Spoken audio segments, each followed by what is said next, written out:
Hello সবাইকে, মৌকথা কও চ্যানেলে তোমাদের স্বাগত। আজকে একটা ব্লগ শেয়ার করছি, যেটা খুব সকাল থেকেই শুরু করলাম। সকালের পুজোটা দিয়ে নিলাম, আর বাড়িতে আজকে একটু স্পেশাল দিন, তার জন্যই দেখো সব প্রিপারেশান চলছে। এখানে চালটা ভিজানো হয়ে গেছে, আর এইদিকে গরম মশলাগুলো ভাজা হচ্ছে।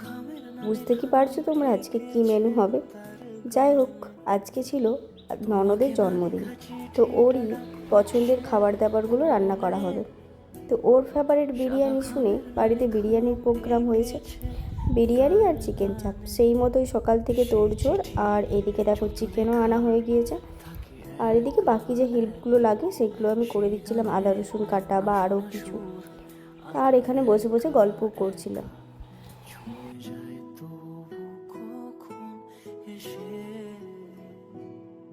যদি বলি সে সবই তোমারই, একা চিঠি একা একা, যদি বলি সে। আর তোমরা তো জানোই এই জন্মদিন ব্যাপারটা আমার খুব ভালো লাগে। কারো জন্মদিন সেলিব্রেশন করতেও আমার খুব ভালো লাগে, কারণ আমার মনে হয় জন্মদিনটা না প্রত্যেকটা মানুষের কাছে তার নিজস্ব একটা স্পেশাল দিন, তো সেটা তাকে একটু স্পেশাল ফিল করানো উচিত। যাই হোক, তো তারপর এখানে গল্প চলছিল। বাবা ওনার ফেলে আসা যে দিনগুলো আসামের, সেই সব গল্পগুলো আমাদের সাথে শেয়ার করছিল। আমরা এখানে বসে বসে শুনছিলাম, আর ওকে টুকটাক হেল্প করছি। ওরও বিরিয়ানির জোগাড়দার এখানে চলছে।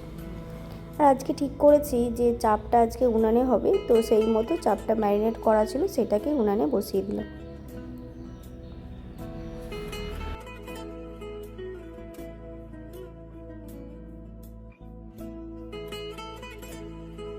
আর বিরিয়ানির এদিকে সব কিছু রেডি, তো লেয়ারিং করে সুন্দর করে এখানে একটা গ্যাসে আর একটা উনানে দেওয়া হয়েছিল। আমি তো একটু ভয় পাচ্ছিলাম, কারণ উনুনে দিলে একটু ভয় লাগেই, বসে যাওয়ার ভয়। তো যাই হোক, তারপর যখন বিরিয়ানিটা খোলা হলো না, গন্ধে পুরো ঘরটা মোমো করছিল। ব্যাপারটা প্রত্যেকের বাড়িতে হয়তো একই হয়। যাই হোক, তারপর সুন্দর করে যার বার্থডে তাকে সাজিয়ে দেওয়ার জন্য সেদিন একটু কলা পাতা অ্যারেঞ্জ করে সুন্দর করে থালা মতো কেটেছি। আর তারপর ওর ফেভারিট বিরিয়ানি, তো বিরিয়ানিটা সুন্দর করে ওর দাদা বেরিয়ে দিচ্ছিল, আর আমি অপেক্ষা করছিলাম বিরিয়ানিটা খাওয়ার পর ওর রিয়াকশানের জন্য। সেই চিঠি না পড়া সুর আঁকা একা একা ছুঁয়ে যায় তবু। আর যার জন্য বিরিয়ানিটা বানানো, তার রিয়াকশান দেখে বুঝতেই পারছো বিরিয়ানিটা সেদিন কতটা ভালো হয়েছিল।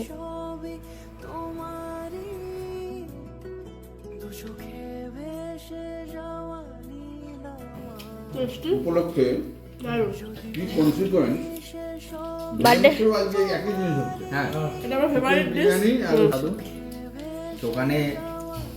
দোকানের থেকে ভালো। দোকান কেন, আমি নিয়ে আর্সেনাল এবং বাকিগুলো যা যা আছে সব ফেল করে যাবে।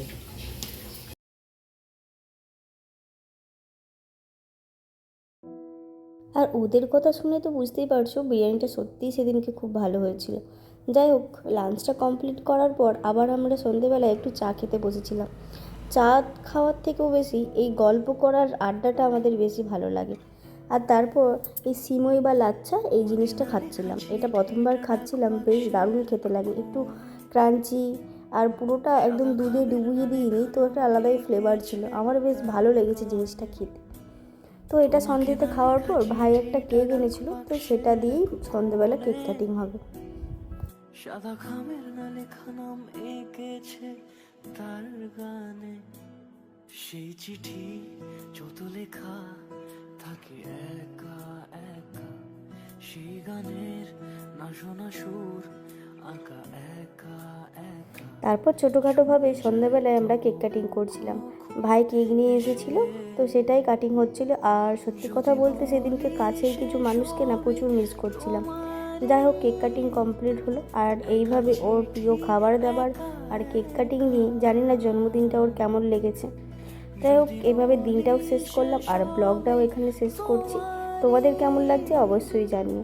আর হ্যাঁ, কেকটার লুকটা তোমাদের সাথে শেয়ার করি। সেদিন কেকটা খাওয়ার থেকে না, কেকটা দেখতে আমার দারুণ লেগেছিল।